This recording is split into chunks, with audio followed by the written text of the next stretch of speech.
2024년 2월 1일 오늘 새벽 말씀은 마가복음 11장 1절에서 11절까지입니다.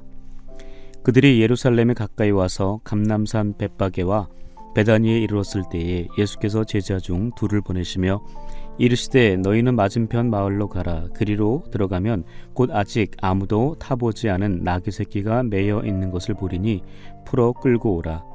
만일 누가 너희에게 왜 이렇게 하느냐 묻거든 주가 쓰시겠다 하라. 그리하면 즉시 이리로 보내리라 하시니 제자들이 가서 본즉 나귀 새끼가 문 앞 거리에 매여 있는지라. 그것을 푸니 거기 서 있는 사람 중 어떤 이들이 이르되 나귀 새끼를 풀어 무엇 하려느냐 하매 제자들이 예수께서 이르신 대로 말한데 이에 허락하는지라. 나귀 새끼를 예수께로 끌고 와서 자기들의 겉옷을 그 위에 얹고 놓음에 예수께서 타시니 많은 사람들은 자기들의 겉옷을 또 다른 이들은 들에서 벤 나뭇가지를 길에 펴며 앞에서 가고 뒤에서 따르는 자들이 소리 지르되 호산나 찬송하리로다. 주의 이름으로 오시는 이여 찬송하리로다. 오는 우리 조상 다윗의 나라여 가장 높은 곳에서 호산나 하더라. 예수께서 예루살렘에 이르러 성전에 들어가사 모든 것을 둘러보시고 때가 이미 저물매 12 제자를 데리시고 베다니에 나가시니라. 오늘 본문 마가복음 11장 1절에서 11절의 말씀으로 주가 쓰시겠다 하라 라는 제목의 말씀을 전하겠습니다. 오늘 본문은 주님께서 예루살렘 성에 들어갈 때 일어난 상황을 설명하고 있습니다. 이스라엘 백성들은 예수님께서 예루살렘 성으로 들어가시면 예수님이 왕이 되셔서 자신들이 바라는 간절한 소망, 즉 로마 식민지로부터 해방되는 것을 기대하며 주님께서 예루살렘 성에 입성하는 것을 매우 기뻐했습니다. 주님께서 이 나라의 왕이 되시면 지금보다 더 좋은 세상에서 물질의 풍요로움과 생활의 편안함을 누리게 될 것을 바랬습니다. 그러나 예수님의 예루살렘 입성 목적은 그들의 바람과는 달리 제자들에게 여러 번 이야기했던 십자가의 고난을 통한 죽음이었습니다. 예수님은 구약에 기록된 예언들을 이루시기 위해 이 땅에 오셨습니다. 특별히 스가랴 선지자의 예언, 시온에 따라 크게 기뻐할지어다. 예루살렘에 따라 즐거이 부를지어다.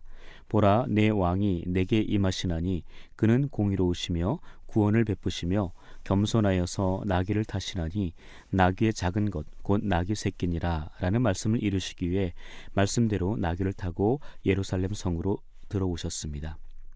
나귀를 타고 입성하는 예수님을 위해 이스라엘 백성들은 자기들의 겉옷을 벗어 주님께서 지나가시는 길에 펼쳐 놓았습니다. 어떤 이들은 종려나무 가지를 베어 가지고 나와 그 가지를 흔들며 호산나 찬송하리로다. 주의 이름으로 오시는 이 곧 이스라엘의 왕이시여 라고 큰 소리로 외쳤습니다. 이스라엘 백성들의 환호 속에 예루살렘 성에 입성하신 예수님은 제자들과 함께 가장 먼저 성전에 들어가셨습니다. 이것이 오늘 본문의 전부의 내용입니다. 오늘 본문을 통해 주님께서 우리에게 주시고자 하는 메시지가 무엇인지 세 가지로 살펴보겠습니다. 첫 번째, 말씀에 우선하여 순종하는 삶입니다. 오늘 본문 1절에서 4절까지 보시면 예수님께서 예루살렘에 가까이 오셨을 때 제자 2명을 따로 보내시며 맞은편 마을로 가서 아직 아무도 타보지 않은 나귀 새끼를 풀어 끌고 오라 말씀하셨습니다. 그때 혹시 나귀 주인이 왜 나귀를 풀어 끌고 가느냐라고 물으면 주가 쓰시겠다라고 말하고 그것을 여기까지 끌고 오라 말씀하셨습니다. 어쩌면 이 말씀은 인간의 상식을 무너뜨리는 말씀입니다. 남의 물건을 값도 치르지 않고 자기 마음대로 가지고 와서 사용하는 것은 문제가 되기 때문입니다. 그러나 우리가 가진 지식, 상식을 내려놓고 주님 말씀을 우선하여 순종하는 것이 우리의 믿음입니다. 세상의 합리적인 생각과 상식, 이성적인 철학, 내 지식과 지혜보다 내가 존경하는 사람의 말보다 주님 말씀에 무게를 두고 우리는 순종해야 합니다. 요한복음 2장에 보시면 가나 혼인잔치 이야기가 나옵니다. 혼인잔치에 포도주가 떨어지는 위기가 왔지만 주님 말씀에 순종한 하인들로 인해 모든 위기가 순조롭게 넘어가는 것을 볼 수 있습니다. 그들은 자신의 생각을 깨고 주님께서 항아리에 물을 채우라는 말씀에 순종했고 또한 그것을 떠서 연회장에게 가져다 줍니다. 그때 물이 변하여 포도주가 되는 기적의 역사가 일어났던 것입니다. 그러한 기적이 가능했던 것은 물론 주님의 역사도 있었지만 주님의 말씀을 듣고 그대로 순종한 하인들의 역할 또한 중요했다라는 것을 우리는 알 수 있습니다. 그 상황에서 주님의 능력이 있고 없고는 두 번째 문제입니다. 중요한 것은 내가 얼마나 주님 말씀에 순종했느냐 하는 것입니다. 말씀을 듣고 순종하는 것은 우리의 영역입니다.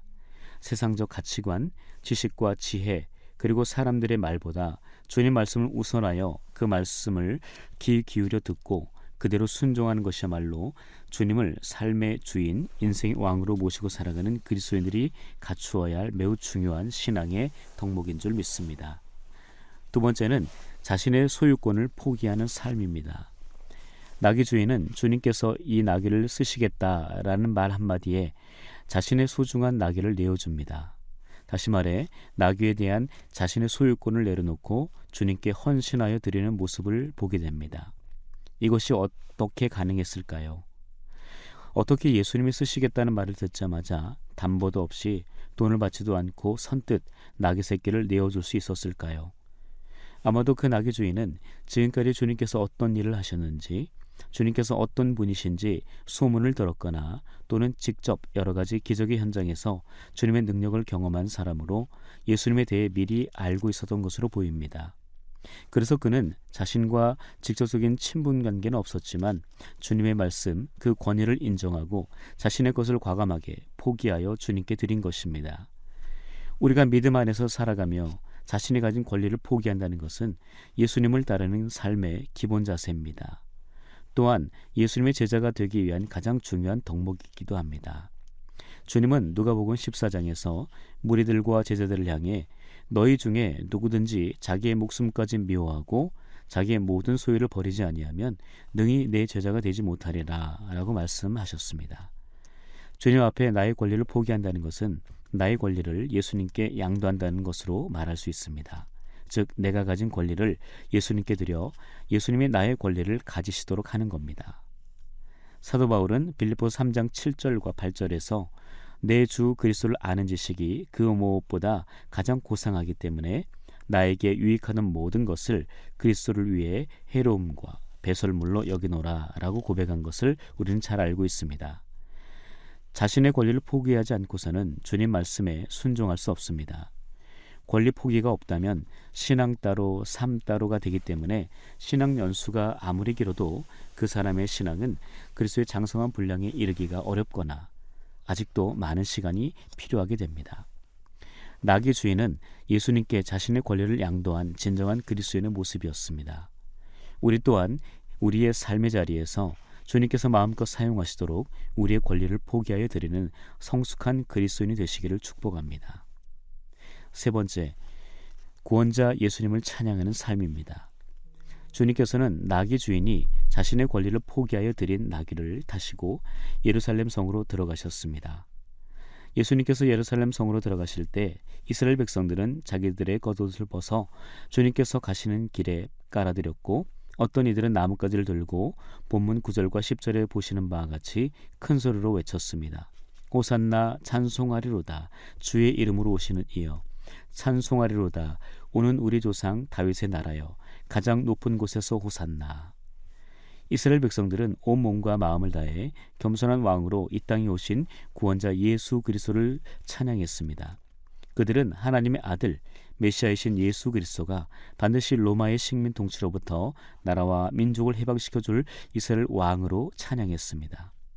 그들은 예수님을 앞서가며 또 뒤에서 따르면서 호산나를 목소리 높여 외쳐가며 찬양했습니다. 그들은 잠잠하지 않고 다윗의 자손 예수 그리스도를 찬양했습니다. 오늘 본문과 평행구절인 누가복음 19장에 보시면 이스라엘 백성들은 예수님에 대해 찬송하리로다 주의 이름으로 오시는 왕이여 하늘에는 평화요 가장 높은 곳에서는 영광이로다 라고 찬양했습니다.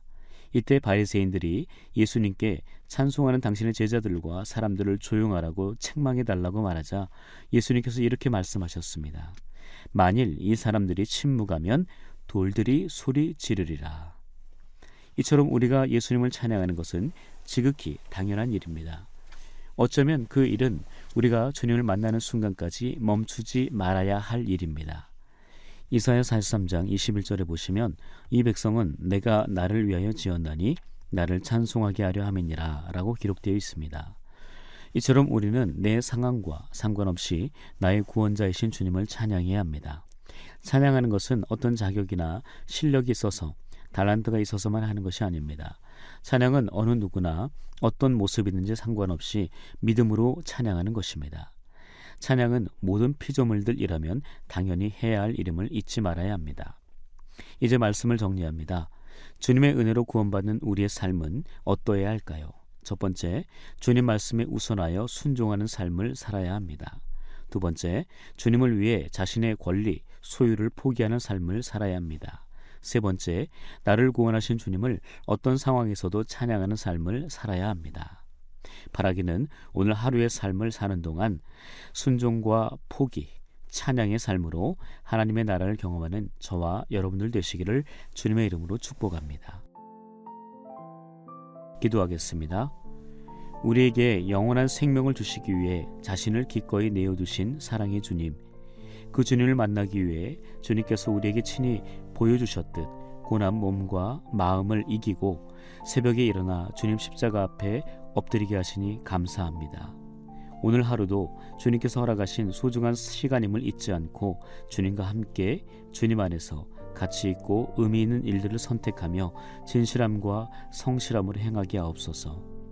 주님의 핏값으로 사신 주님의 몸된 교회, 연동교회를 위해 기도합니다. 요즘 날씨도 많이 추운데 더욱이 경제적, 물질적 한파로 인해 다른 사람들을 돌아보고 베풀고 나누는 것이 점점 느슨해져 가고 있습니다.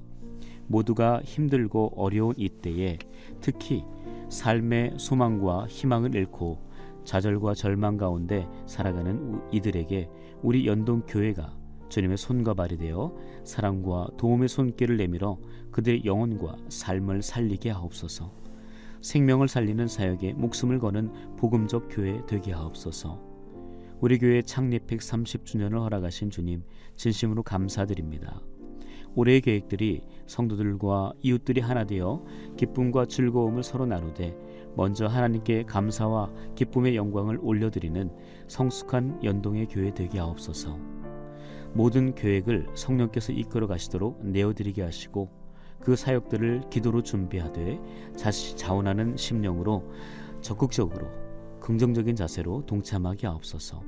이때를 위해 눈물의 기도와 성령의 은혜로 세우신 위임 목사님을 말씀으로 붙들어 주시고 영적 육적 강건함을 주셔서 목사님의 생각과 입술 행동들을 통해 하나님의 마음과 생각 주님의 말씀이 거침없이 담대하게 선포되고 이루어지게 하옵소서. 함께하는 모든 부교육자들과 연동의 모든 성도들이 한 성령 안에서 조화와 균형을 이루며 아름다운 하나님의 나라를 세워가게 하옵소서. 지금 우리가 마주하고 있는 삶의 현장은 전쟁과 폭동, 자연 파괴와 이상기후, 사업장과 직장, 가정의 경제적 어려움, 자살과 살인, 폭력과 폭언, 원인을 알 수 없는 바이러스와 질병, 저출산과 고령화, 북한 도발 위험 등으로 하루하루가 살얼음판을 걷는 듯 합니다. 사망의 음침한 골짜기를 두려움으로 걷고 있는 우리를 불쌍히 여겨주시고 주님의 막대기와 지팡이로 보호하여 주옵소서. 간절한 마음으로 구하오니 원치 않는 질병과 갑작스러운 사고로 사랑하는 가족을 잃고 눈물을 흘리며 애통하는 성도님들을 긍휼히 여겨 주옵소서. 눈먼 자, 말 못하는 자, 못 걷는 자도 온전하게 고치시는 전능하신 주님께서 이제는 모든 재난과 질병, 고난과 고통의 위기에서 벗어나 새롭게 시작할 수 있는 새 날을 열어 주옵소서. 이 모든 간구 우리 삶의 최고의 가치이신 예수님 이름으로 기도합니다. 아멘.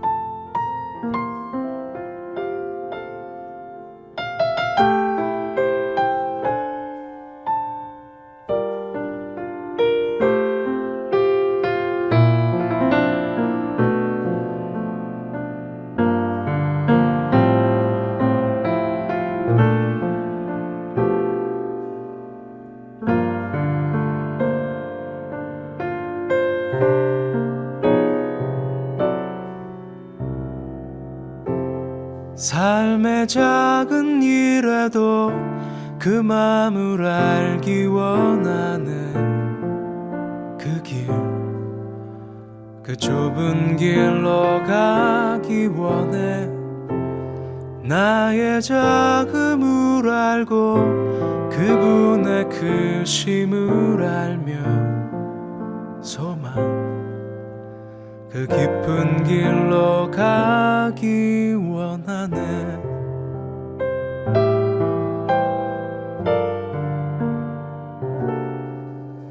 저 높이 솟은 산이 되기보다 여기 오름직한 동산이 되길 내가 아는 길만 비추기보다는 누군가의 길을 비춰준다면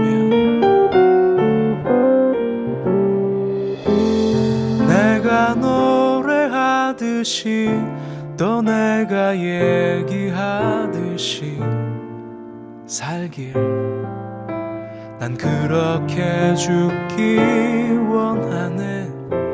삶의 한 절이라도 그분을 닮기 원하네. 사랑 그 높은 길로 가기 원하네.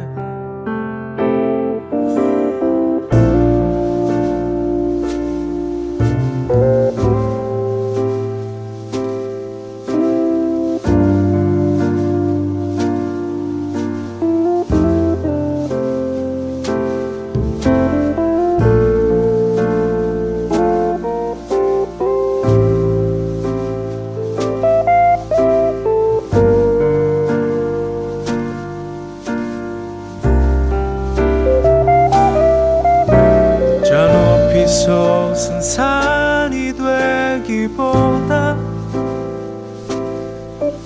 여기 오름직한 동산이 되길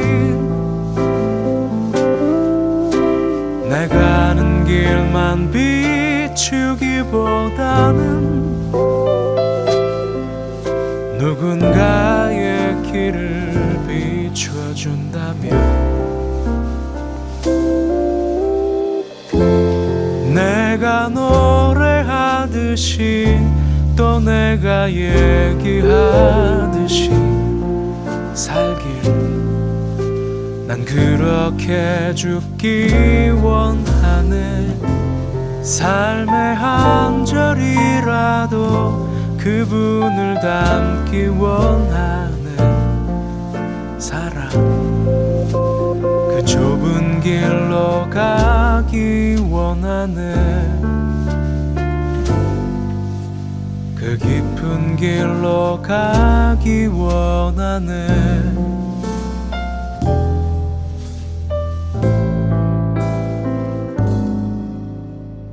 높은 길로 가길 원하네.